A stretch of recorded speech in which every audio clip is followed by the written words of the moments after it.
I think we're live. I think we're there. Hello, everybody.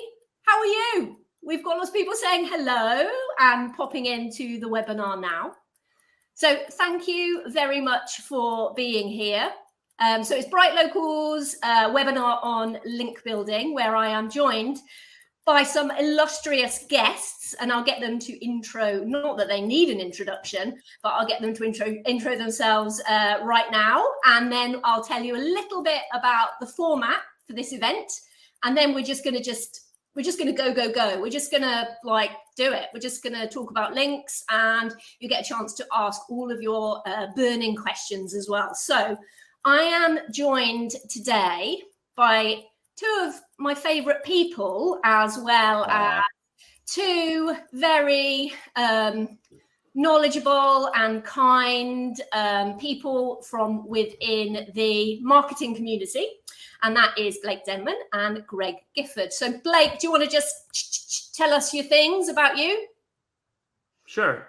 I'm Blake Denman. I own and operate a local SEO agency called RicketyRoo, remote agency. We work with SMBs and multi-location, blah, blah, blah. Been doing stuff for quite some time. Yeah, that's it. Since you were just a baby, because obviously you're only 20 now. So. No, I got my start in 07, so like January of 07. So what's that, 15 and a half years-ish? Lovely. Greg, tell us your things. So, hey, I'm Greg. I do local SEO. I work at an agency in the States called SearchLab Digital, and I speak at conferences all over the place trying to help people be better at local SEO. And obviously, I missed the onesie memo, so I just have my handy link necklace on today. No onesie. That is a lovely bit of bling, though, made with real links. It is. It's actually a very legitimate link necklace. Okay. How much juice are in those links? Do what? I want the juice. Is the juice worth the squeeze? Yeah, I do have some juice right here as well. You're going to tell us about the domain authority of your links in a moment. And so, hello, I am Claire Carlisle. I'm the local search expert at BrightLocal, and my onesie got very wet in the back of the car, and now I've got wet hair, but that's okay. And so what we're going to do today is we have got a whole hour and a half. So we are going to split this into 3 parts. So in part 1, we're going to talk about link building strategy and tactics, and I have prepared some questions for you. Not just questions, but some questions. Some questions. And then part 2, we're going to look at link building beyond the basics, where you're going to share all of your top secret insight with our listeners and viewers. And then part 3 is even more exciting, because that is the part where we get to do Q&A, which is, so if you're listening now, bottom of your screen, you've got a little button that says ask a question. If you've got a question, jot it in there, read other people's questions, upvote the ones that you think are really good, make it succinct, and make sure it's useful for everyone. And then we'll read them out and go through them. So let's go, let's do it. So are you ready? Wait, which part are we talking about? Black hat stuff? We are wearing our lovely gray hats today. Grey hairs, sorry, there they are. So we're going to start with link building strategy and tactics. So just basically, I'm going to ask both of you. So just jump in whenever you're ready, whenever you want to say something. So just to cover all bases with people that might, they know links are important, but they don't know that much about links. So what is the main benefit to link building in local SEO in 2022? Greg, you want to start? The main benefit is it boosts your findability online. If you get quality links, you have more local relevance. Links are a weighted signal in the algorithm. You get the right kind of links, you get more visibility in searches. So it's hugely important. And if you're really getting the right kind of links, you're not doing it only for SEO purposes. You're getting links from other sites that actually drive referral traffic and potential customers back to your site, aside from the SEO value of the links. Oh my gosh. It's almost like if you go to a website that's topically relevant, or it's hyper locally relevant that gets lots of local traffic or topical traffic, you actually might get business from those links. It's a crazy We're not concept, just doing it for right? This is SEO. like the most groundbreaking webinar in the history of webinars right now. I hope you guys understand the historic, momentous occasion that we're experiencing. Changing lives. Here's a summary of you two being very naughty. So link building is very important because it's part of like Google's original algorithm.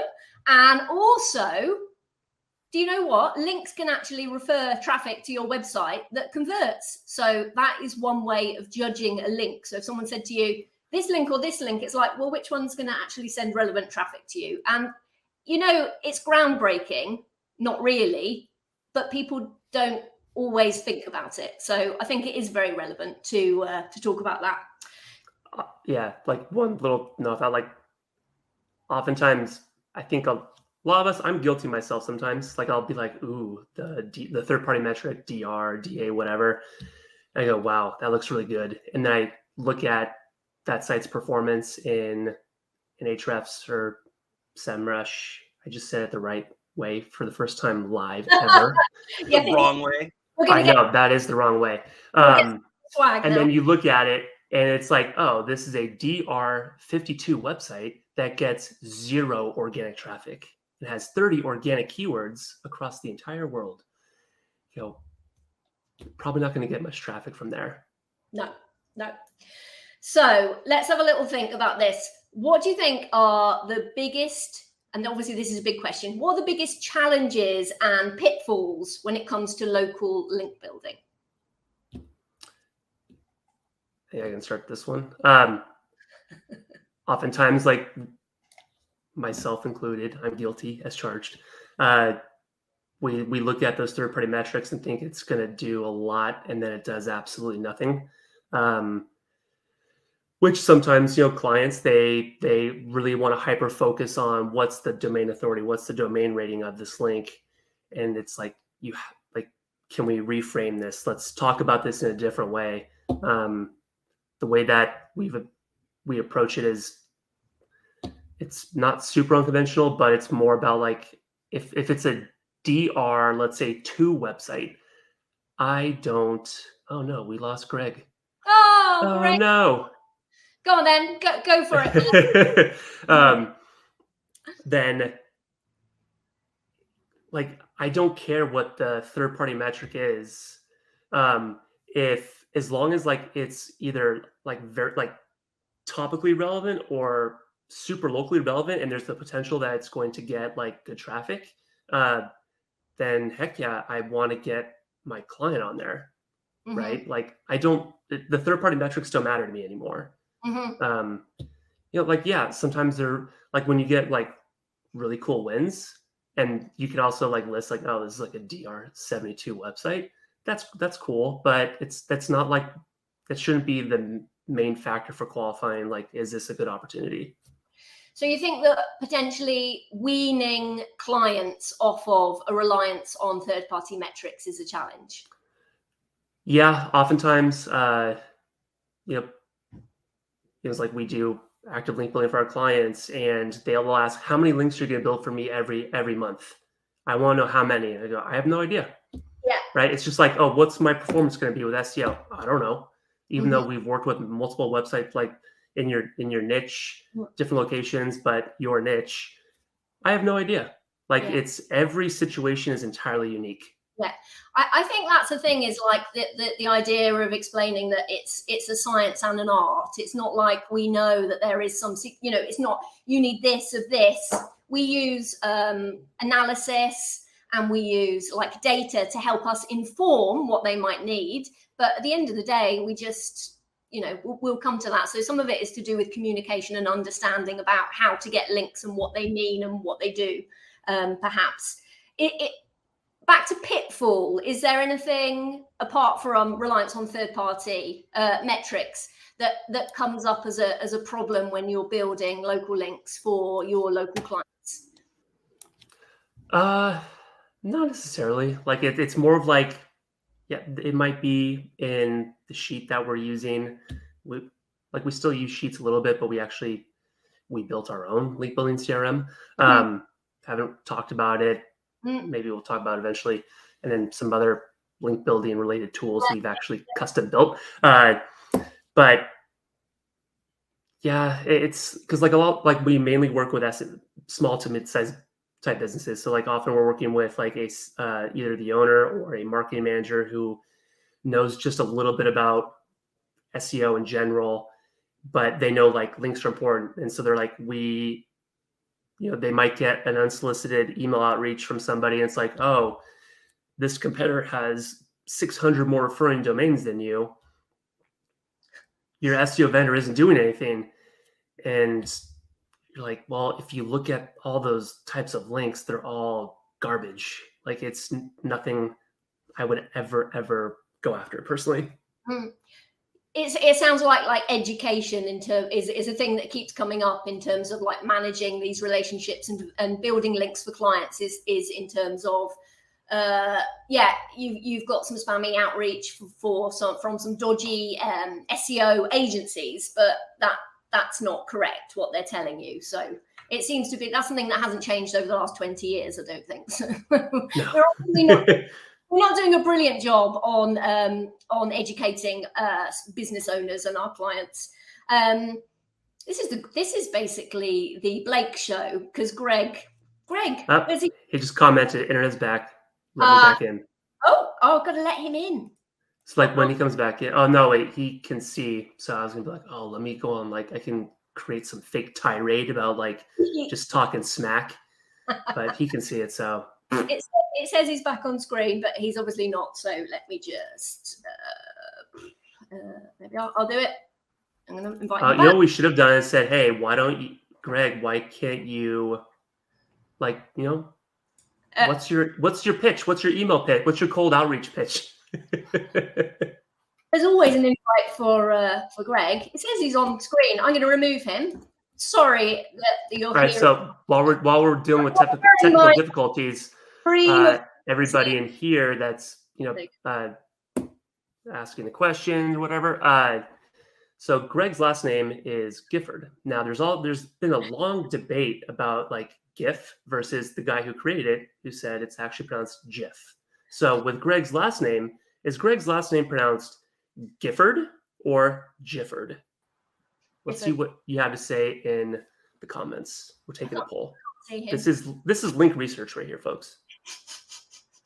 Right, we're going to crack on. Listen, you need to give us, please, Blake, your top 3 link building tactics, which are your standard go-tos when you're working with a new client.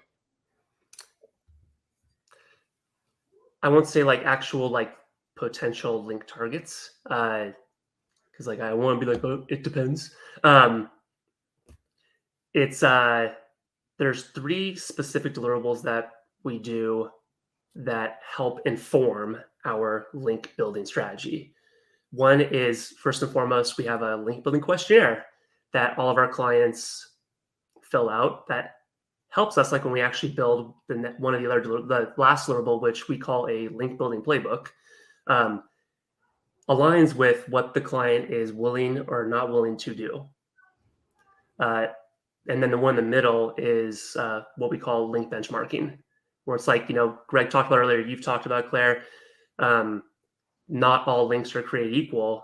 So it's like, okay, we need links. Well, what types of links does our client need? Now, every client, every location, doesn't matter if you niche and you work in the same niche and you have for 10 plus years, there might be some standard ones that you're going to go after. But until you actually look at, okay, here's the competitors who are outranking me, why? You do your typical competitive analysis. So you look at, link metrics, all that jazz. But so we have like what we used to do in Sheets, and it was actually, I think it was on my topic. It was the White Spark Local Search Summit. The first one that happened, was that 2 years ago?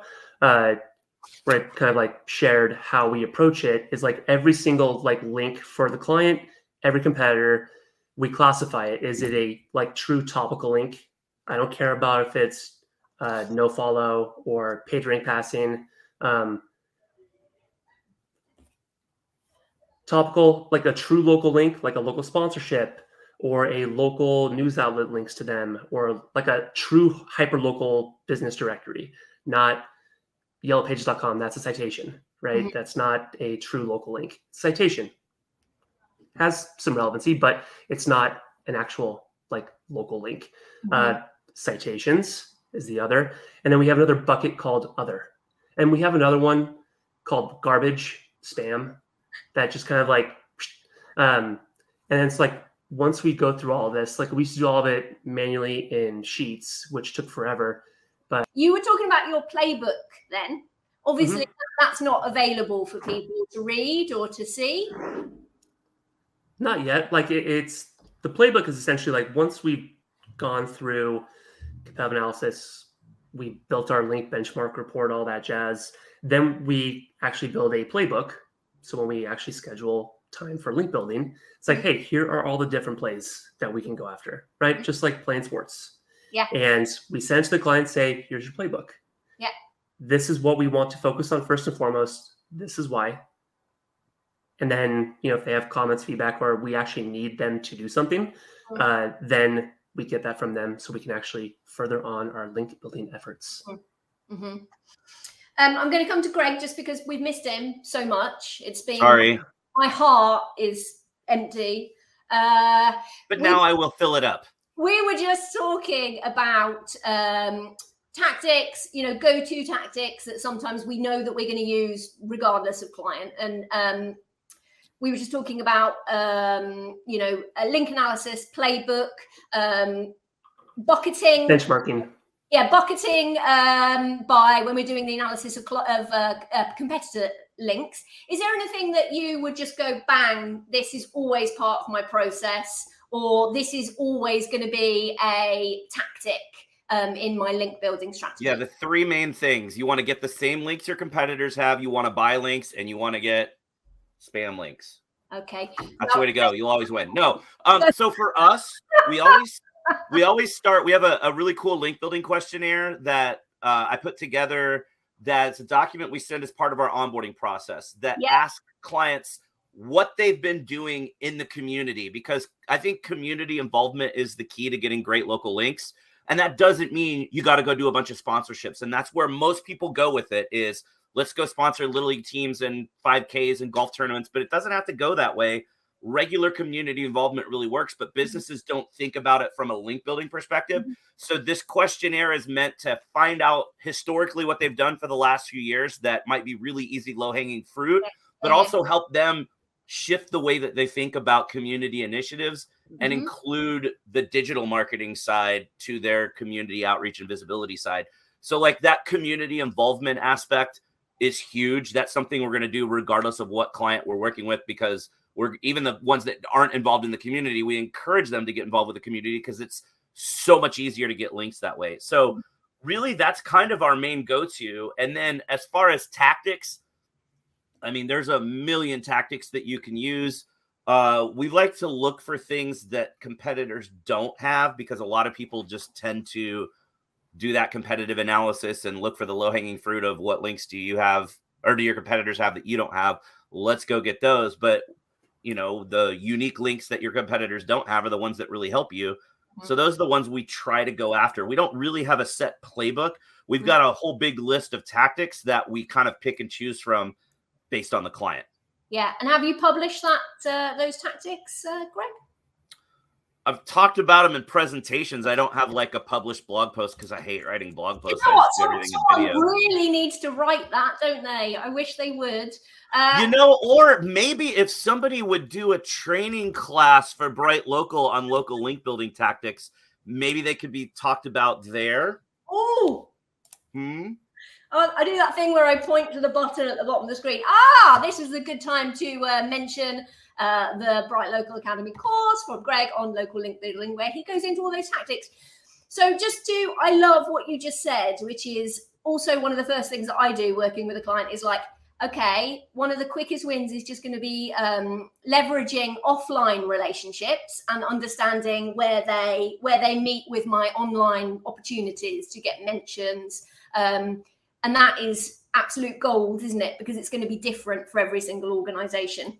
Yeah, People are asking over in the chat if there's an example of the link building questionnaire. I actually share a link to it in the BrightLocal link building class. So if you go do that course, it's free. It doesn't cost you anything. And probably about halfway through is when I really dig into here's specific tactics and how they work and why they work. And when I finish that list of tactics, I say, or you can also make use of our link building questionnaire, and I share a link to it. I just don't remember the link off the top of my head. Yeah. I always think of Greg as being king of the bit.ly link, in that he is very good at coming up with resources to support what you're saying. So thank you for that, Greg, because they're always go-to. So that's really nice. So you can get hold of that. Maybe we can share it. If Jenny can find that link, she can pop it in the chat as well. Really quick, Claire, like Greg talked about, like, yeah, for sure, community involvement. The like this kind of like relates a little bit on top of like not just link building in general, but like in my opinion, local SEO, which like my personal opinion is that Google, for local search, right? Google is trying to rank what's popular in the offline world in the online world. Well, how do you do that? You actually do stuff in your local community. That's a novel, like, and I've got a couple examples, whatever, like great examples of like unmarketing. My favorite one is called Cowboy Dinner Tree. What really sucks, you have to look at Wayback Time Machine of their website, and their website was built like Web 1.0 style. It was perfect. I loved it, and they've never claimed their GMB. I still call it GMB. I hate saying GBP. That sounds like I'm saying like, oh, that's Great Britain British pounds or something. Then like they don't respond to reviews. They do nothing. They just do really good stuff. But like, and there's other examples like where sometimes you scratch your head and you go, wow, this local competitor, they're kicking butt, but like, I don't know why. And this kind of like ties into like entities, right? Like there's lots of other things at play besides what we can kind of see online. Yep. That might infer, like, could really give like more trust signals to the search engines be.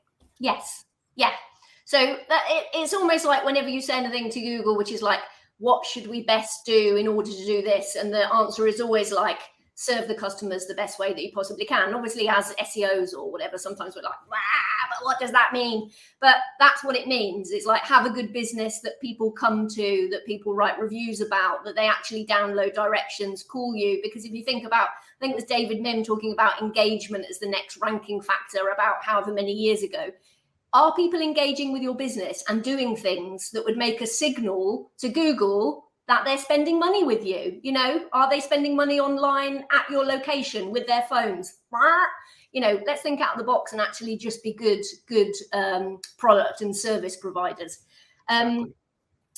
What have we got here? We have, now this is, I think, Blake, you've gone a little bit into this, but I sort of think that sometimes for people just starting out on their link building journey, they're just like, yeah, right, I get it. Links are important, but what do I do next? So have you got any top tips for sort of simple starts for managing workflow and process for someone that's just thinking, right, okay, what do I need to do with this? I'm assuming that this person is like just getting started out agency, right? I'm thinking, yeah. I mean, the answer's still the same. Let's just go. Let's say, yeah. Let's think about our customers and target markets. Is a lot of people are. I think a lot of people here and then say something in the chat. If you can give us your context, that's very, very useful for us when answering questions. I think they could be people that are just looking to build their own knowledge and to outrank their competitors, and they have small businesses. It could be agencies, but let's think of a business that has, people starting out. There we are. That's Greg. I'm just starting out. It would be really helpful. I don't really know that much. Any useful frameworks for him? I would say, like, first and foremost, like, understand like what link building actually is. So like look for lots of resources. Don't like pigeonhole yourself by just like, oh, I subscribe to this person over here that does these types of tactics that could potentially get your site burned in the future. Like, always read all the things. And probably a good idea to understand the like Google's guidelines when it comes to like link building. Technically, Yes. even outreach like is against their guidelines, but it was like, just write great content and people will naturally link to you. Just write great content. Well, how do you do that with an SMB that has like, let's say 15 employees? There's no like major topical source. There's not, Wikipedia is not looking for their like great content pieces. Like it doesn't happen. So like, yeah, outreach is, you can say it's against the guidelines. I mean, it actually is, but it's not, it's one of those things. But then, you know, learn all the fundamentals, right? And like always keep learning, remain teachable. Grab Greg's Bitly questionnaire, so that way, like, and then gather that information to understand like the history of what's happening. Use third-party metrics. Like, I think one thing a lot of people kind of forget about is like Bing webmaster tools. They provide a lot of really cool link data and competitive link data, way more than what Google Search Console does. So you can like get like even like better data than third-party tools because it's their crawling data, right? You know, it's going to be sample. It's not going to be 100%, but it's better than nothing. Then look at all those links and try to come up with like, okay, here's what I think we should focus on, and just try. The other thing that, you know, we're talking about link building. One of the big things that most people, I think a lot of us forget about, is the value of internal link building. Like a simple thing to do is look at the website. And if there is any button link that just has the anchor text of learn more, that's not good enough. Like you don't just add a plugin to a WordPress website and be like, oh, any mention of this keyword, link to this page. That's not going to help. But provide internal links, but then we can go like way off cuff and talk about information architecture, page rank sculpting, all that jazz. But like, that's more old school stuff. And then just like try some stuff, measure. It's going to take time. You know, I think the last one I saw published, like how long it takes for links to actually affect ranking, it varies. It really does. Like, you could almost say it depends. Nuts. Well, I think that definitely Jenny's just dropped in a link to Google's guidelines. I think for anyone, we've got a lot of people saying small biz, in-house marketer for a sort of small to medium-sized business. The first thing to do is go and read that and familiarize yourself with what Google likes and what Google doesn't like. So I think, you know, don't be in a position where you do buy those 100 crappy links. You know, it's start from a good place. So I think checking out the guidelines is a super duper idea. Greg, any top tips just to slice in there for one? First of all, know what you're trying to actually do in terms of attract, because it's not always building links. Sometimes it's actually attracting links. For sure. Well, first off, for those, if we're framing this for the beginners out there, ignore domain authority, trust flow, whatever those link authority metrics are in whichever tool that you're using. They're completely made up. They have zero bearing on real world SEO. So don't base all of your link building efforts on, I've got to go after high DA links, especially because we're talking local links, because the vast majority of the time, really awesome local links that are really going to move the needle for you are going to have a really crappy DA score. Yeah. Because most local businesses don't do a lot of SEO, so they're not going to have a huge link profile, but the local algorithm works differently from the traditional algorithm. So ignore that. Also realize not all links are created equal. Sometimes there's links that work really well for some verticals that don't work well for others, or some type of link that you might be able to get for one client that you may not get for another. You don't want to look at a competitor and go, oh my God, they've got all these links. You don't necessarily, we've got clients that slay their competitors and they've got a quarter of the links that their competitors have because they've got the right kind of links. So that's a really important concept to understand, is not all links are the same. And Google's probably not seeing like 25% of their competitors' links because they're just like, this is shit. And yeah, exactly. They ignore it completely. And then the other thing too is, and I mentioned this in the link building course at the BrightLocal Academy, it's really important, especially if you're earlier in your career, or if you're, I know there's some people that are watching, like some guy said he was a roofer. So I know there's some business owners here that aren't traditional digital marketers. Yeah. It's always important to remember at the simplest level, Google is really just pattern detection. Google is a very advanced pattern detection program. So when we're talking about the various signals that affect your visibility, it's not if we go get some links, you're going to show up better. Or if you go write some content, you're going to show up better. Or if you go optimize your GBP, you're going to show up better. It's all of these things together that create a better pattern for your business so that you will show up. But it's also the pattern of each individual element. So if we're just talking about links, there's a pattern to your link profile. And if it looks too manufactured and too unnatural, that's when you start to get penalties or get into dangerous waters. So that's why you don't want to just go buy a bunch of links or just do sponsorship links or just do press release links. There's still a lot of people that do it, even though they don't work. So you want a natural looking pattern that doesn't look manufactured. Yeah, you don't want like 90% of your anchor text to be best roofer in Dallas. Probably. Exactly. Unless that's the name of your business and you've gone hardcore on the exact match. Right, it is the end of that first 30 minutes. It looks like Blake has done a costume change. So if anyone needs the ones, it's like fleece and it's summertime and like it gets a little toasty. So like, whew. So if anyone needs to go a bit Celine Dion and move into their next outfit, now is the time to do that. So just a reminder that we're going to talk about some link building beyond the basics now. I've got some questions. Oh. I mean, why not, right? I've got nothing. I've got nothing here. I've got nothing to go on. I've got another. Okay, just go for it. Well, I'll just do some filler. Okay. All filler, no killer. No, all killer, no filler. We're going to dive in, but ask your questions and more importantly, read the ones that are in there and upvote the best ones because we'll come to those in a minute. So, Greg, I really, really like your ears. But my first question for you is, now obviously multi-layered question here. Let's have a think about a link building strategy that is going to differentiate you from your competitors. But also, how do you take advantage of your competitors' links? So the whole competitor link thing is important to understand. Again, we're talking about the pattern side of things.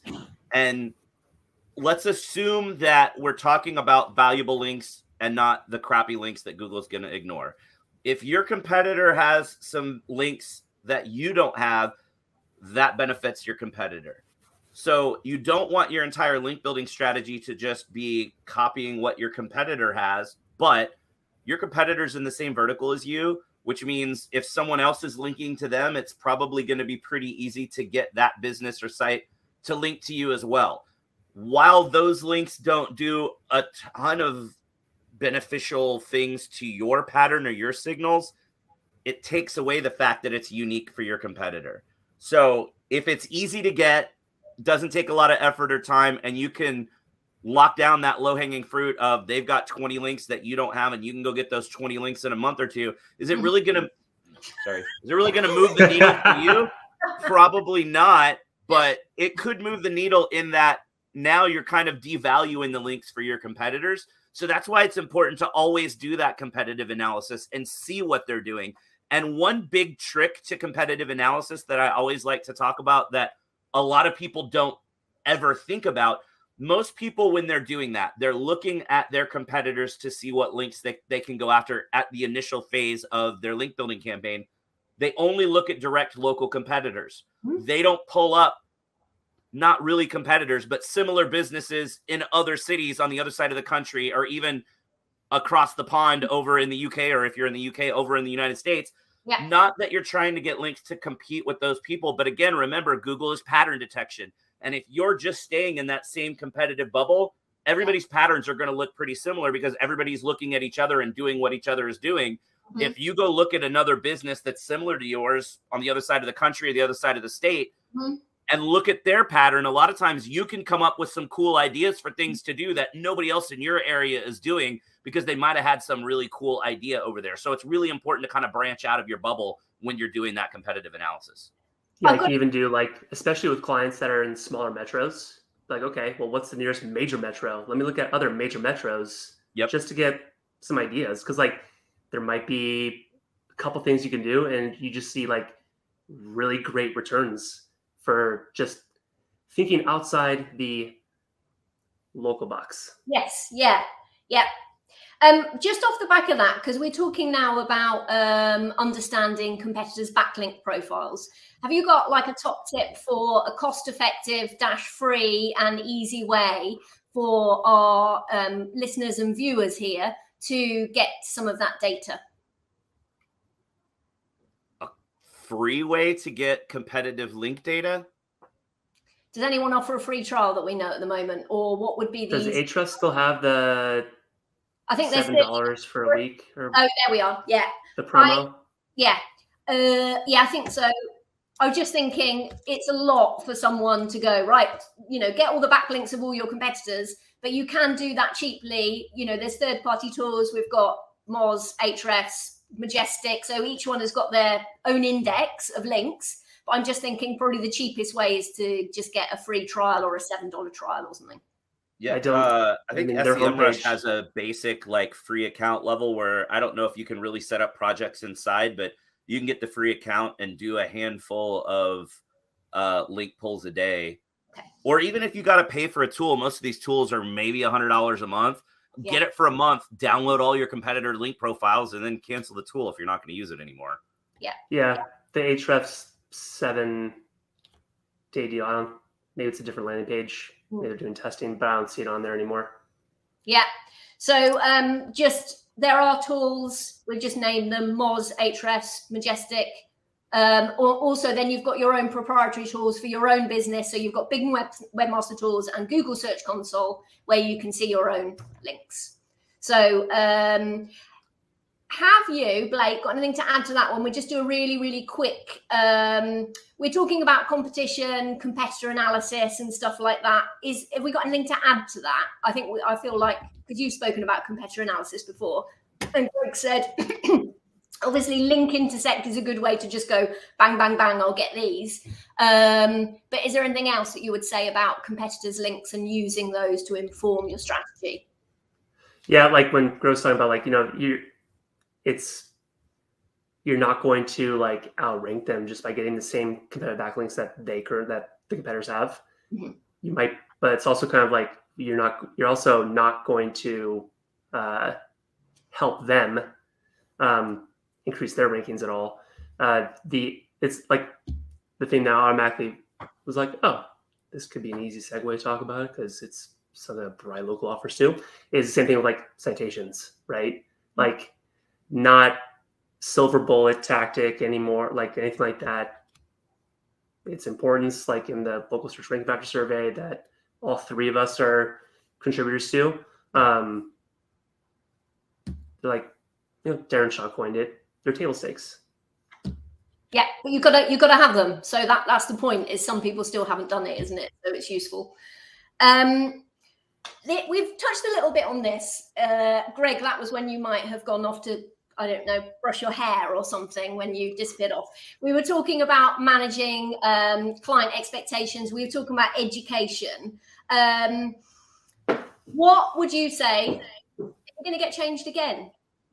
What would you say are the key features of a good relationship with a client when it comes to building links with and for them? So what are those? Yeah, the education side is huge because clients don't really get it. And most likely, if you do have clients that do get it, they have misinterpreted what they've heard in the past. So they approach it from a numbers only game. And you have to explain the difference between everything that they've read or heard or learned and reality without saying, yo, man, you're dumb, you're wrong. It's just re-educating them. But yeah, like client education is a huge key piece because they need to buy into the link building side of what you do. Because if they don't get it or don't understand it, or understand it incorrectly, they're always going to be button heads with your team over what comes up with link building, or they're not going to invest in it. And they're only going to care about the content on their site. Or they're only going to care about their Google business profile. So you got to get the clients to buy in and get excited about it. And that's part of the reason that we do that onboarding questionnaire, is we want from the get-go that client to understand the importance of link building.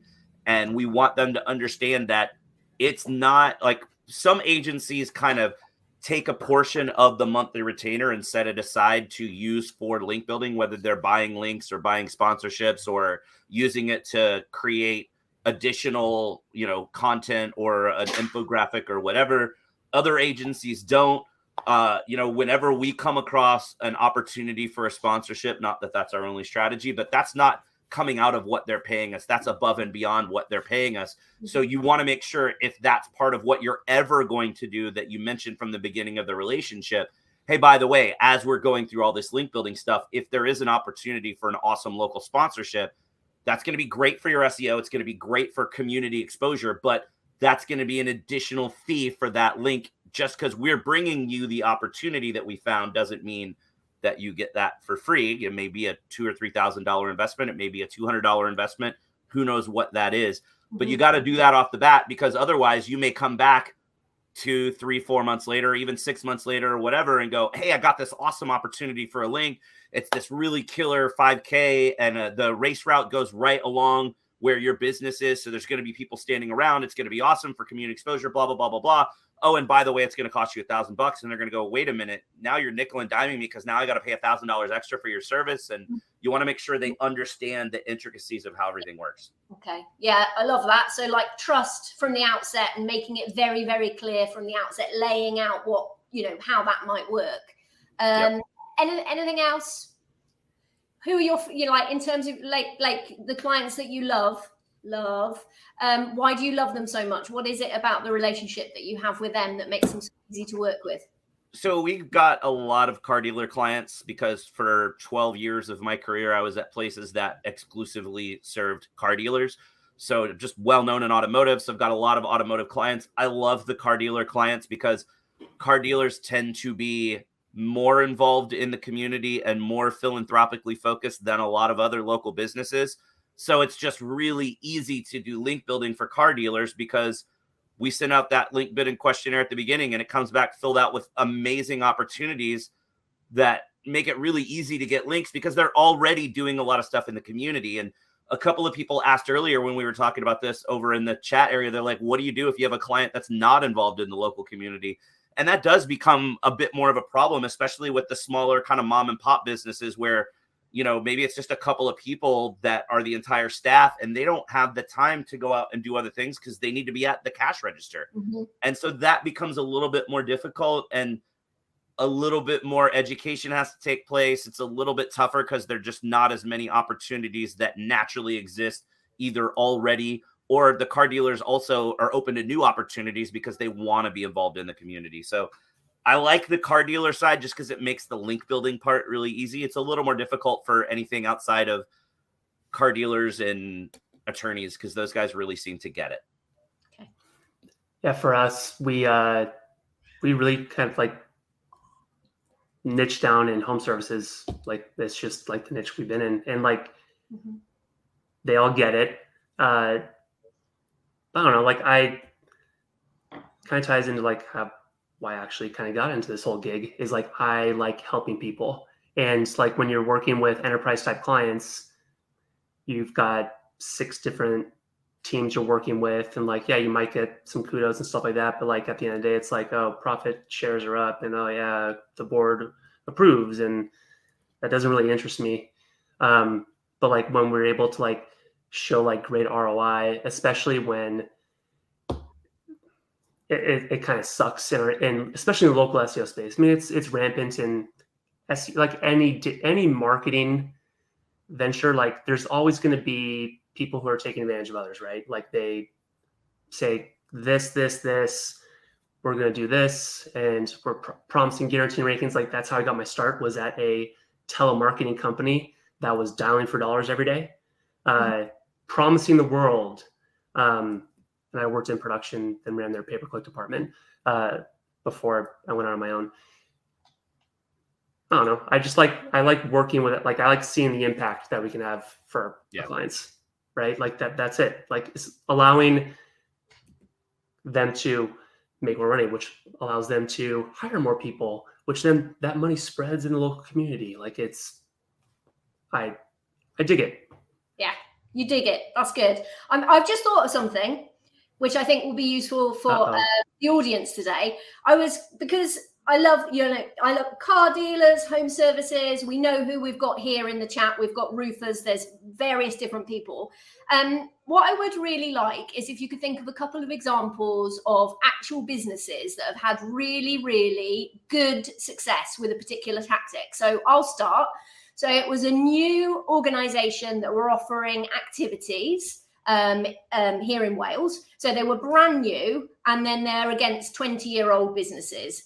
But they basically just really went at it really hard with the community and the community building. And they went to all of the Chamber of Commerce stuff, ended up giving a 10% discount and leaving their flyers everywhere. And within like 3 or 4 years, they're outranking these really, really long-standing competitors. So one of the things that I think that they did was tapping into the community side and forming relationships with similar but different providers. So that would be my example of something that's worked really well for a real business. Can you give us some examples of other tactics rather than strategies that have worked well to actually get links for small businesses? Yeah, for us, I mean, I know we're talking about link building and not local content, but local content is huge. A lot of people poo-poo all over it, and they say, oh, just write content related to your business. Don't put up blog posts that are not related to the business and just information about the local area. I find that to be completely wrong. We do local informational blog posts for a whole lot of reasons on the SEO side, on the content side, but they're also great for the link building side. So let's say we've got a client and we do a blog post that's something like, hey, our team loves to go out and grab barbecue and they're in Dallas. So here are the top 5 barbecue places decided by our team in Dallas, and you list out 5 different barbecue restaurants. Well, those are 5 opportunities to do outreach to say, hey, we picked your restaurant as one of the top barbecue places in town, and potentially get links back to that. Or, maybe they're going to link directly to the blog post, but a lot of times people don't really understand the stuff, and they'll just link to your website and be like, hey, thanks for Greg Gifford Widget Company for writing about us in their blog post, and they just link to the homepage and you still get value. It's really easy to get local links if you're doing that ego bait thing and mentioning and linking to other local businesses on your site. Those guys are going to link back to you. And just talking about things going on in the community, not even talking about specific businesses. We did a really awesome post about I don't remember the exact topic because it was a couple of years back, but it was for a personal injury attorney in the LA area. And we were talking about urban parks or city parks, like places that you could go to get away from the downtown area and have a nice moment with nature somewhere in downtown LA, and had a list of 10 spaces. And we got links from 2 or 3 different city websites that mentioned that. We had another client where we talked about, cool things to do if you're coming in from out of town. And one of the things that we listed was the local art museum. And before our team even had a chance to do outreach to the art museum to ask for a link back, the art museum linked back to it naturally because they just found that online. So there's a lot of really awesome ways to get links just by creating content about stuff in the local area. Love it. Thank you. And Blake, with your green juice, what are the secrets? Is that your link juice there? Yeah, it's my green juice. Okay. Micronutrients, all that stuff. Trying to stay healthy. Got to keep the machine alive. One example, we found it was a symphony orchestra, and they had sponsorships with not just a logo on their sponsors page, and they didn't really have too many. That sponsorship cost our client $35 for an entire year. And it's a .org that's hyper local. It also attracts the types of clients that they want to work with. Like paid sponsorships like that. There's also other values too. Oftentimes there's social media blasts, email blasts, their entire email database. it's like there's way more value than just like, oh, I just got the link. It's the same thing. Like if you join the Chamber of Commerce, you know, actually show up. You have no idea who you might meet there, relationships you make, referrals, build your network, yada, yada, yada. Like, don't just join the Chamber of Commerce for the sole value of a link. No. Another one that we love doing, the hard part is getting the information we need, is leveraging our clients' anonymized first-party data. I forget, it's either one of the national pest control, might be Orkin, I believe. Every year they update this evergreen content that's regional, because they're leveraging all of their, like, oh, here's the most common issues in this location, you know, termites, ants, all that stuff, right? And you're like, holy crap, like that's awesome.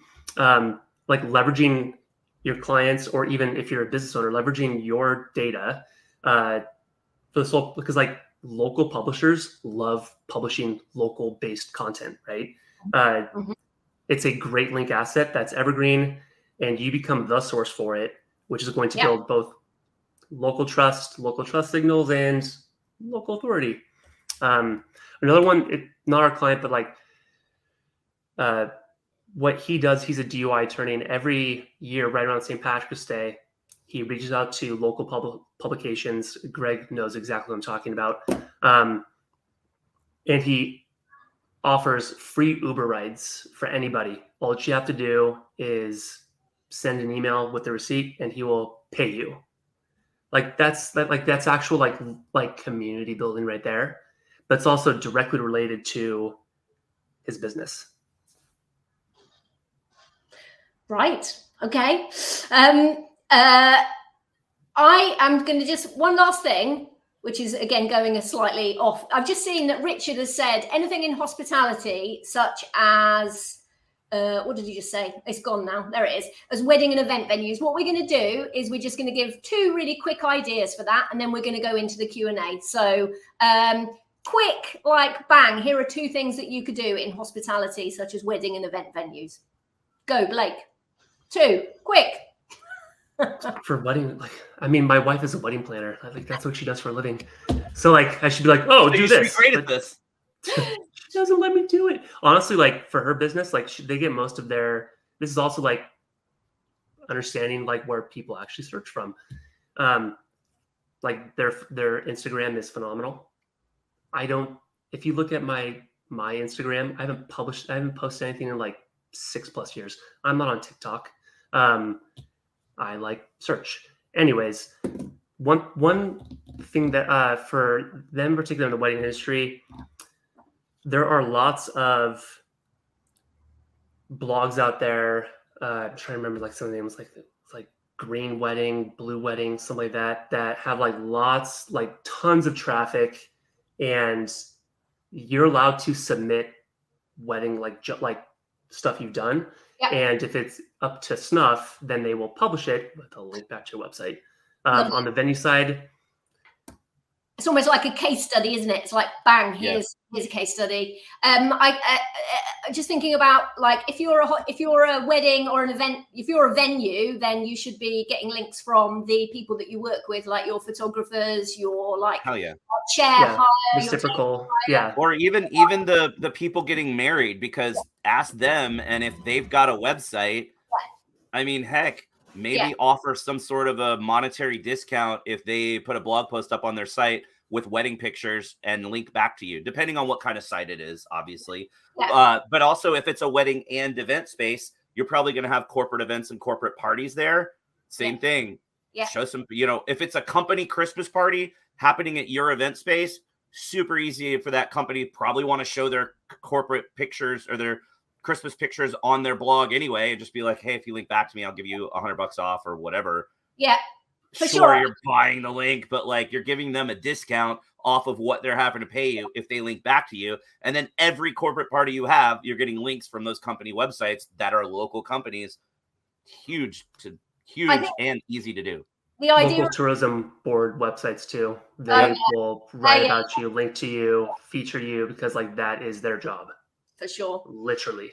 Right. We are going to go into the Q&A because there are actually quite a few, and they've got a lot of upvotes. So if you are here, can you just go, not you two, the other people that are here, if you can go in and upvote anything that looks particularly exciting for you in Q&A. So I'm going to just start from the top, and both of you just jump in if you've got something to say. So we've got Terry is saying, it seems nowadays that people are either overwhelmed by link requests and therefore not considering linking at all, or don't understand link building and the positive results for everyone involved.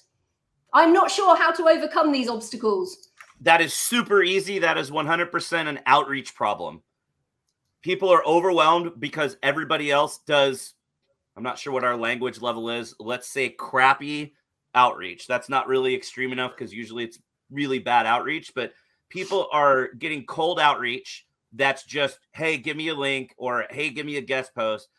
When you're doing outreach, you have to understand you can't jump right into, hey, give me a link, because the person you're talking to doesn't get it and they don't care about giving you a link to help you.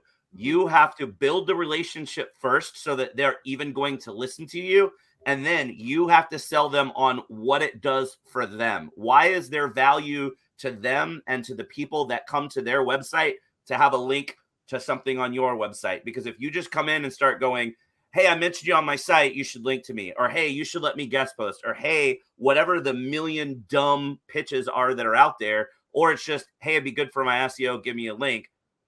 Half the time, the people you're talking to don't even know what link means. So you have to make sure that in that outreach phase that you are building the relationship first so that there's some understanding and trust present, and then explain why it's beneficial to their audience that they have that link. That's what you do to get links. Nothing else matters if you're not going to do that. There we are. Bang, bang, bang. That's what you need to do, is understand the value for that person that you're making the request from. Greg, what resources are best for competitive analysis? We've sort of covered this a bit, but it's Greg Vendetti asking this question. Well, since Greg is asking a question, I will take that answer because Greg is obviously cool with that name. No, I mean, the best resources for competitive analysis is this right here. Your head. Brain. Oh, your brain. One of the most important things to remember about any tool set out there is it is going to be fairly generic. Now, when we get to like a BrightLocal, you're not as generic as like an SEMrush or an Ahrefs or anything like that, because it is focused on local SEO, but it's still a huge breadth of different types of businesses that are local businesses. And there's no tool set that's going to be specific to your vertical. And Google does treat verticals differently. So you have to have the knowledge in your brain to understand how to interpret the data that you're getting out of the tool set when you're doing the competitive analysis.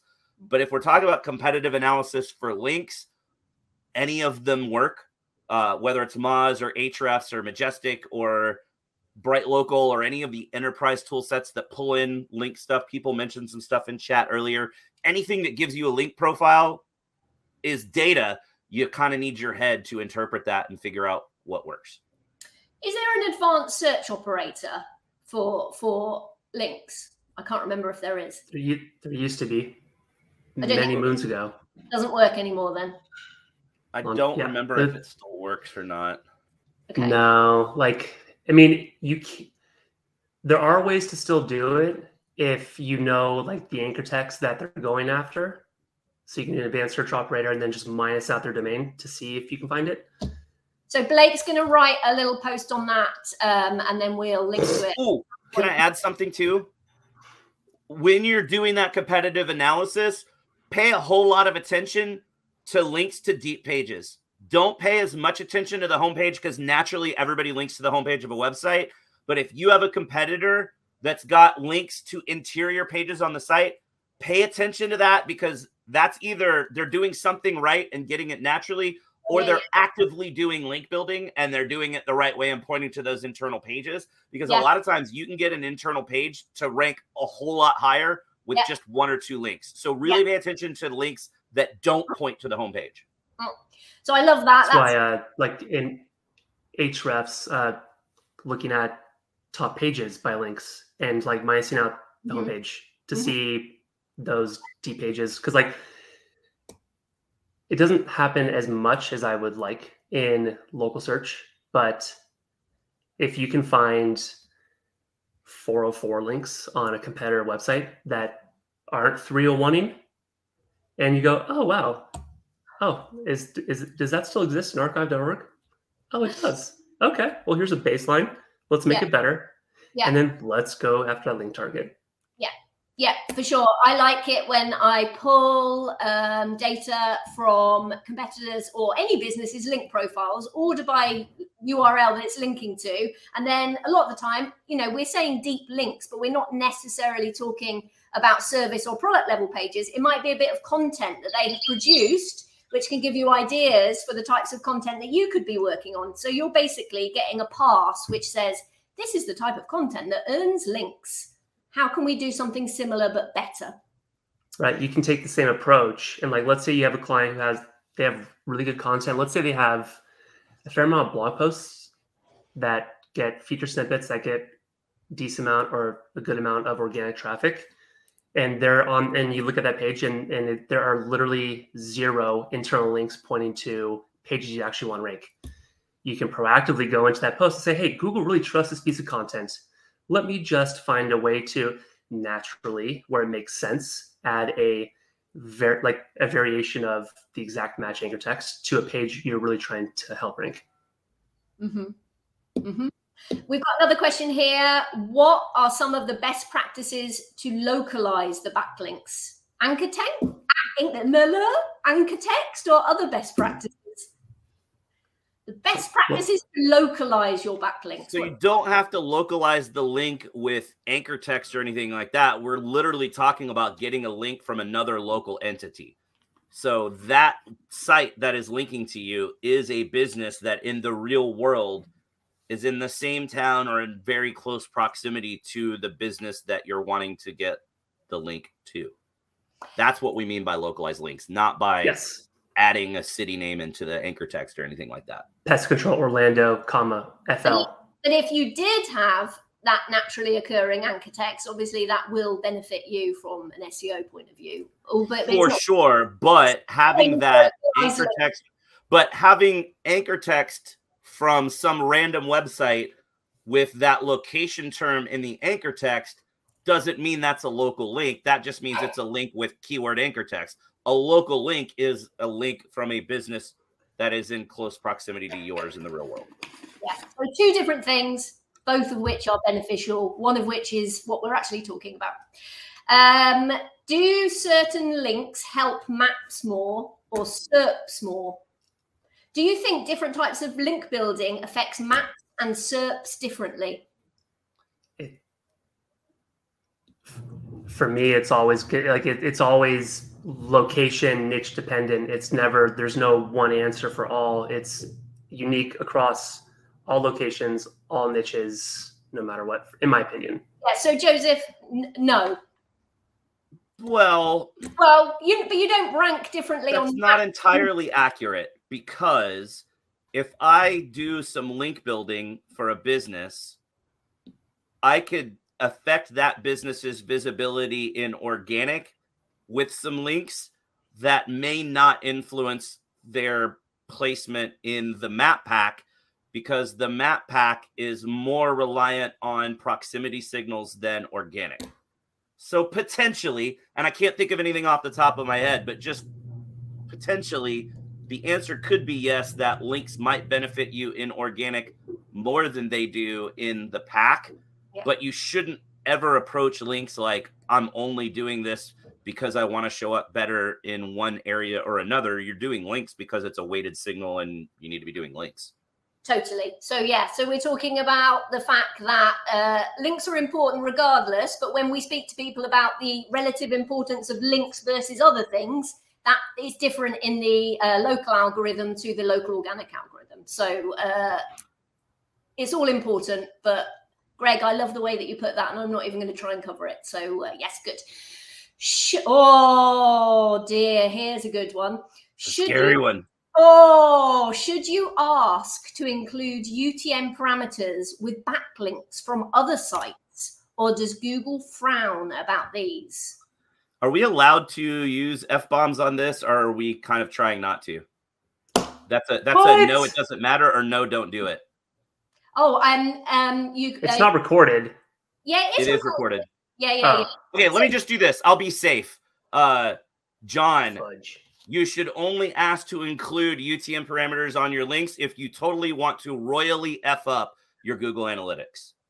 So the answer is absolutely no, do not do that. Okay, yeah, okay. Blake? I've honestly never considered adding UTM codes to links. What do you think about if you tag them up correctly with the correct source, the correct medium, as if it was a referral, and you're just adding it because you're so savvy and you're thinking, I'm sure that I'm not seeing 30% of the traffic from this source because it's not being attributed correctly in Google Analytics? Like, I would not trust that the other person that is creating the link is going to do it correctly. And I would also not trust sharing this information in a webinar where people would go out and go, oh, okay, cool, because they're going to put in the medium is social or the medium is something else, and they're going to set up the source and medium incorrectly only because they want the campaign variable in there to say this is a link that I built. Okay. That's way too hairy that I would not tell anyone to do that. You know what, John? John, it sounds like a hard no. Don't do those things. Claire Carlisle has a great post on UTM tracking. Yeah. Mainly applying to the GMB, right? Yeah. Like, yeah. So if you want to learn about UTM stuff, there's stuff on various websites. Obviously, other posts are available about UTM tracking. So what have we got here? Does it work to buy backlinks from places like Outreach and Outreach Frog? Oh my God. I could just go ahead right now and give you a blanket statement that anything in digital marketing, if you're buying from a company with Z in the name instead of S, run away. It's 100% gonna be spam. Yeah, the only caveat, I'm not going to name it, but I do know of a pretty large reciprocal link scheme that works very well. And it's still working to this day. That's unfortunate, but like tactics like that, they might work, but then when you get a manual action, then like I think bad idea. If we're talking about your website, your business, if you don't want it to crash and burn and you will need to treat it like a loved thing. So don't chuck spammy, crappy links at it because this is your business. So it's just best to avoid stuff like that. They might work today, they might not work tomorrow, but invest a bit of love and time and attention in your website. Jeff has got a question for Greg. Beginning. So Greg, in your tire shop example, what kind of links are you obtaining from their community efforts? In our area, we may have, this is quite long, we may have a client that is super involved in the community, but how does that result in getting a link? Most community websites don't have a page dedicated for links and or a blog to create a link. From Jeff. So it depends what sort of community involvement we're talking about. If it's something with the Chamber of Commerce will definitely link to you. If it is you're doing a fundraising event for a local church, you're definitely going to be able to get a link from that church. If you're doing a community sponsorship, whether it's a 5K, a Little League team or whatever, they're for sure going to have a way to link back to you. When it's just general community involvement, hey, we sponsored the 2-mile stretch of highway cleanup in the highway that leads out of town. You can get a link somewhere from that. Sometimes it's finding the right sorts of things to do in the community that will result in links, and prioritizing your community initiatives based on where you're most likely to get extra legs on the link side out of what you're doing. But in any community, regardless of how big the community is, there's definitely a lot of ways to get links back from things in the community. I'm not saying that community's website, like not the City of Dallas website. That's not ever what you're looking at. It's whatever community initiative it is, there's going to be a website associated with that initiative, and you should be able to get a link back pretty easily.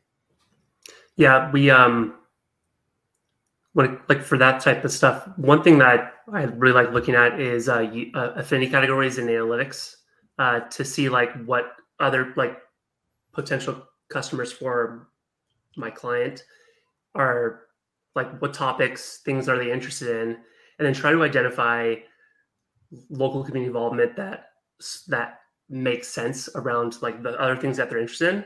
It's like, oh, if you're working with a veterinarian or something that's related to animals, like maybe you own a local pet store. Okay, well, what about sponsoring, like working with the local no-kill animal shelter or initiatives like that? The other thing I really like doing is like, just because, like if you find, a local nonprofit or community stuff, and they have no sponsors, no nothing on their website.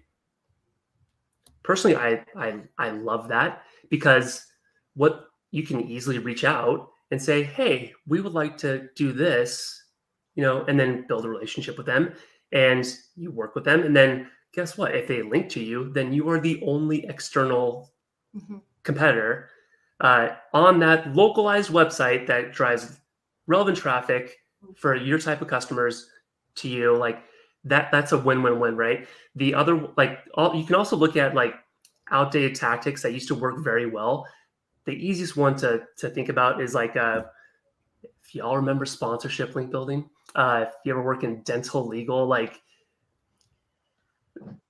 universities in the States, since, we don't have free college education like a lot of other countries do. So they used to link out to, they still do. Like, I think I still have a running list of like 300 plus, but I haven't updated in years because because now everybody went after it because it worked very well. But then you're like one of 200, 300 different sponsorships on the same page, where like the value of that link from that .edu high trusted domain is not like the value, it's a diminishing return. Okay, well, if you take that same strategy and why don't you approach a local middle school or a local high school and try that same type of approach and try to work with them to have something very similar. Cool. I think that what Jeff was just asking there sort of comes up again in that Nicole is asking a very similar question, which is, oh, where's she gone? She's disappeared. Nicole, where's her question gone? No, it isn't. How do you go about actually getting the link for a client's community involvement? But how are you asking for the links? Which is a little bit like Jeff, which is just saying, okay, what have I got to do? Have I got to go to their websites and understand what all the opportunities are first? So then I can be very specific. And then Blake's also saying, do you know what? First of all, just make the relationship without asking for the link, because, what are some little things that you can think of about, yes, I've got community involvement. There isn't a page on the website, or there might be pages on the website. What do I need to do to go and think about how this becomes an opportunity for me? So even beyond the community involvement aspect, just link building in general, this is a process question, not a strategy or tactic question. And on the process side, there's a lot in that BrightLocal link building course that we mentioned a few times. Again, it's free. Go take it. It's awesome. There's really good stuff in there. I spend a good section at the end talking about, all right, we've gone through strategy and tactics. Here's the actual process. And one of the important bits on the outreach side of the process is you typically don't get the link from the first person you talk to. You've got to go to the website and either call the website, call the business, or contact the business through email or form or chat. Then you're going to talk to them and say, hey, I've got this opportunity, depending on whatever strategy or tactic you're using. I'm just looking for the right person to talk to. And they're going to say, oh, you need to go talk to Susan in this department. And they're going to either transfer you or give you Susan's info. You're going to go talk to Susan, go through that whole rigmarole again of, hey, here's this thing. Here's what I'm trying to accomplish. Here's what we need to do. And they go, oh, yeah, okay, you actually need to talk to Jimmy over here. And you go talk to Jimmy. And then Jimmy's going to be like, no, you need to talk to Fred over here. And Fred's actually the guy you need to talk to. But it may take you a week or two of bouncing from one person to the other to find the right person. But once you talk to Fred, Fred's like, oh, yeah, cool. You can get the link. Here's how you do it. It's super easy.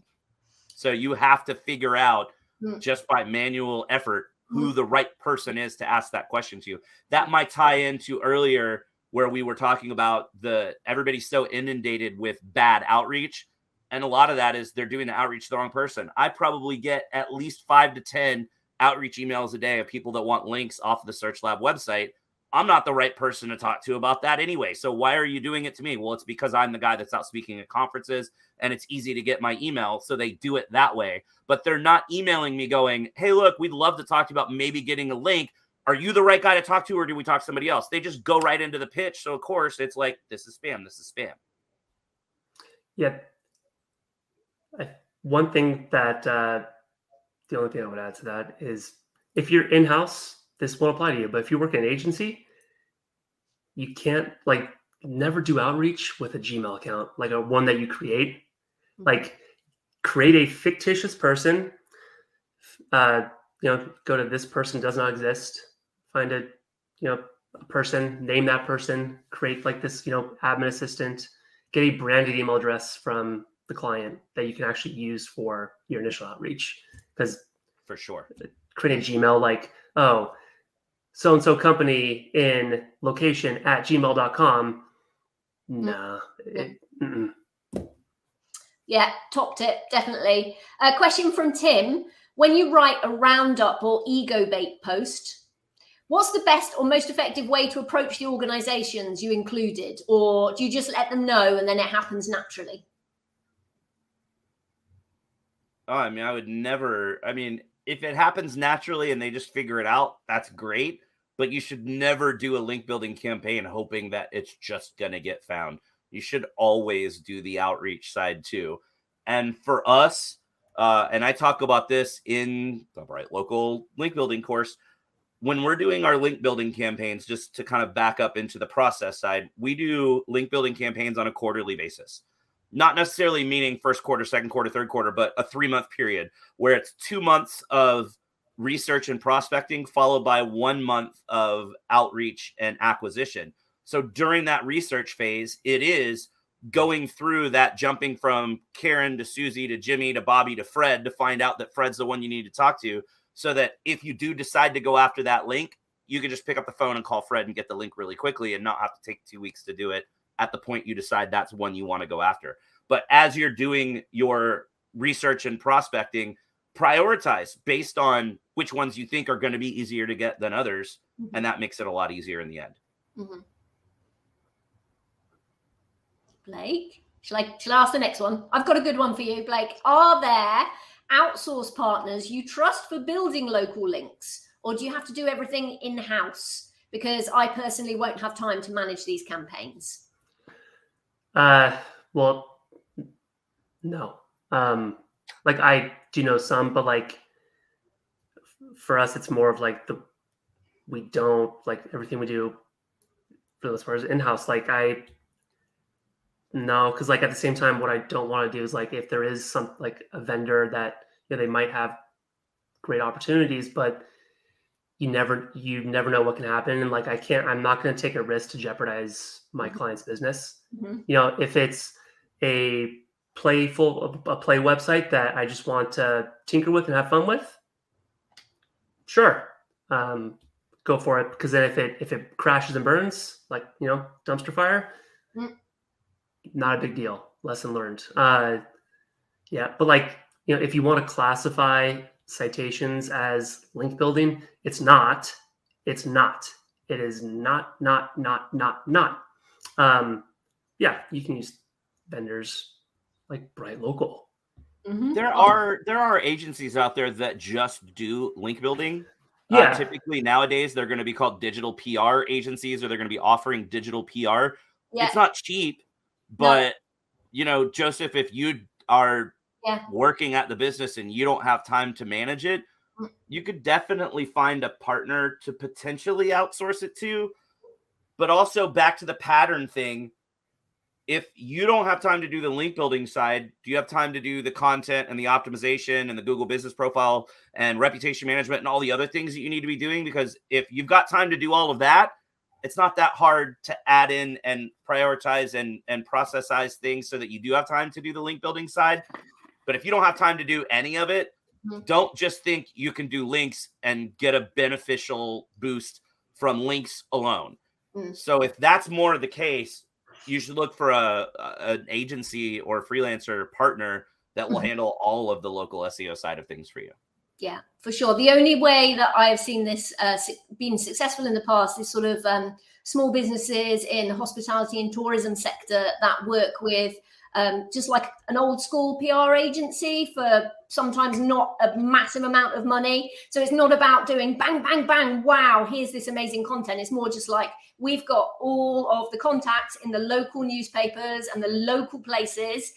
Pay them, they'll understand what those people will link to and talk about. So it is possible to find people, but we're not really talking about outsourcing link building to some dodgy, scammy thing. It would be more like working with a PR professional or something like that. Right. Yeah, Claire, like those people, like they have the relationships, right? Like I don't have them, they've got them. They've got them, exactly. Like, 5-10 years of working with these people. So yeah. Tap into it and see if that works. A question from Ross Michaels. I thought getting links back from the same site that you link to is a bad thing. So that's reciprocal linking. I answered this in the chat a little bit earlier. There's a huge difference between me calling up Claire and going, hey, Claire, I'll link to you if you link to me. And we both have a page of just links and we're just linking back and forth and there's no contextual reason for the link. Yeah, that's a reciprocal link. And again, pattern-wise, if all your links come from, what does that say? $1,000. $1,000, yeah. Pattern-wise, if all of your links are reciprocal links, then clearly it's very easy for Google to see the only links you have are the links that you're trading with other people. That's bad. But naturally, if somebody, like I work at SearchLab, if Blake wrote an article on Search Engine Land's not a good example because they don't let you do the link thing, but it's a great idea. If Blake was to write something on Search Engine Land and mention something that I said or I did or I had in a presentation and he links to SearchLab, then I would probably do some sort of a post on the SearchLab site that says, hey, look, Blake wrote a really cool article on Search Engine Land and link to us. Or let's make it more real world. Let's say Blake writes something on the RicketyRoo website about the local U presentation that I just did, or the presentation that I do, or maybe Blake's team takes my BrightLocal link building course and he would link to the BrightLocal link building course, but he would also say it was done by my buddy Greg Gifford at SearchLab. They got a lot of awesome stuff over there. Check it out. And he links to SearchLab. I'd probably write a post that says, hey, check out this awesome thing that another expert in local search said about SearchLab. That's natural. That's not bad. And Google's not going to say, oh, that link doesn't count because Blake linked to me first. Yeah, they do. I'm thinking of so many ways of like the overall strategy is what matters there. Sorry, Blake, what were you saying? So I was going to say, like, on that last example right there, I'm like, what if I did it and then added the craziest UTM code just to jack with your analytics for BrightLocal? I may or may not have done that. I've done that before for several things. I'm sure that Andrew Schottland has laughed a few times looking at his analytics because I would link back to things that Andrew put out and I'd put goofy stuff in the UTM just to mess with him. You didn't hear that here. Don't do anything dodgy with UTMs. Okay. I like this, sort of a quick fire. Tori, I'm a dentist. How do I get links? Can you just come up with a couple of ideas for Tori? I'll go first, shall I? Tori, just who do you work with? Who provides your chairs and your tiles and your waiting room magazines and basically everyone that you work with? Can you do a testimonial on their website that might link back to your practice? If you give them a testimonial, they might link to you. Greg. What other? Yeah, I would then ask what other, like what are they called, endodontists for like root canals? Who do you recommend? I think that's what they're called. Endodontist. I don't know. Endodontist. I'm not a dentist. I'm actually getting my teeth cleaned next week.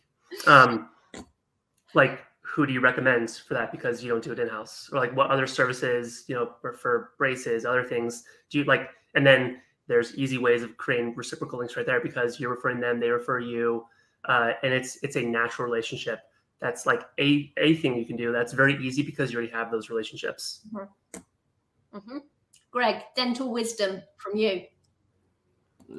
Take my course and look at all the different things in it. There's lots of tactics there. They all apply. I mean, you could write awesome local informational content. You can go to meetup.com and look for groups in the area that have regular monthly meetings and looking for meeting sponsors. You throw them 40 or 50 bucks to buy their snacks and you get some killer links. You can do local sponsorships, talk to the staff about what they do and what they're passionate about. Maybe one of your, I don't remember what it's called, but like, is it a dental technician? The person that does the cleaning, not the dentist, but the dental assistant. I don't remember what the term is, but that you may be that person in your office. Maybe they drive a Corvette and they're president of the local Corvette car club, or maybe they're really involved at their church and they're deacon at their church, or maybe their kid is on a club soccer team and that soccer team travels all over, or maybe they're on the leadership board of a local nonprofit or something like that. And things that your staff does can be opportunities for the office to get links from. You've got all kinds of customers that are patients coming in that have businesses that could potentially link back to you. So there's a ton of different things that you can do. Also, because we're talking about a dentist's office, there is tons of stuff that you can share that will naturally attract links of, okay, here's the truth about whether you need to floss or not and how to do it. Here's the truth about how long you actually need to brush your teeth. Here are before and after pictures of somebody, if you do implants, here's before and after pictures of somebody that we did implants for, and here's the difference it can make in your life. I had a dental client several years ago, and there was a homeless guy that, like, what? I don't even remember I don't remember the story because it was years and years and years ago, but there was a homeless guy that had like been on drugs, but gotten off drugs and kind of turned his life around, was trying to get off the streets, but he had really jacked up teeth because of whatever the stuff you smoke. I don't remember what it was, but his teeth, meth. He had like really bad meth teeth and whatever. So this dentist also did dental implants, and he did the guy's full mouth for free, just to be like, hey, look, we're trying to give back to the community because they were really community focused. And he was like, I want to give this guy a better chance. They did a full mouth of implants, which is like 40 grand if you were going to pay for that yourself. And the guy had gorgeous teeth, and it like made it on the news for like all the local news stations and all the local newspapers, because it was a really cool thing to do for this guy. And it really helped him turn his life around because he was able to get better job offers, because he could do better interviews because he didn't have meth teeth.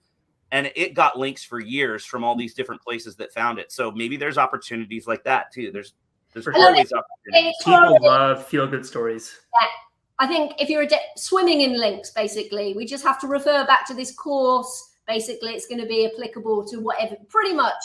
The challenge is to find a business or industry that it's not applicable to. I dare you find one. Now we're coming up to an hour and a half now. Should we just do one super quick quick one? Are you ready? Quick fire, one, and then we'll rock and roll. Okay, let's go. Oh, I just want to find a quick one. Blah blah blah blah blah blah blah blah blah. What's at the top here?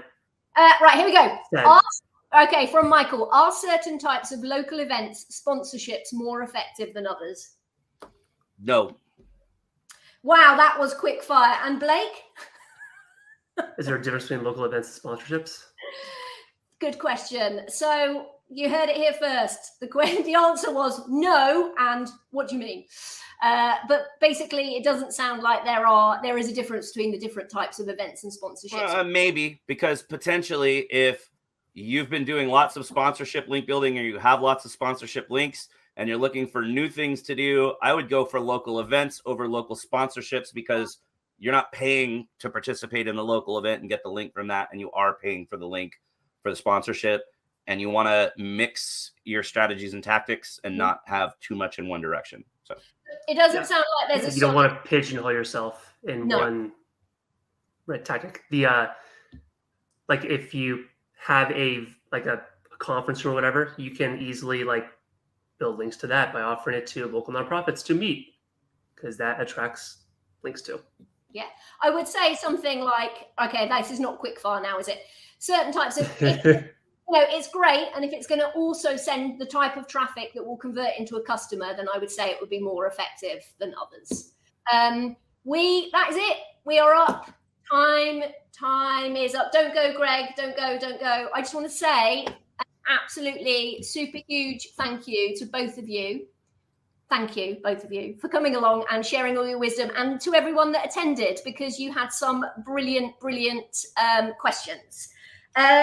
We have got coming up another local search clinic. It's on August the 31st. there should be a button at the at the bottom of the screen. Let's go like that, which is going to be Search Clinic, which is going to be about local search at scale with Ben Fisher. So sign up for that. And until then, goodbye and thank you very much.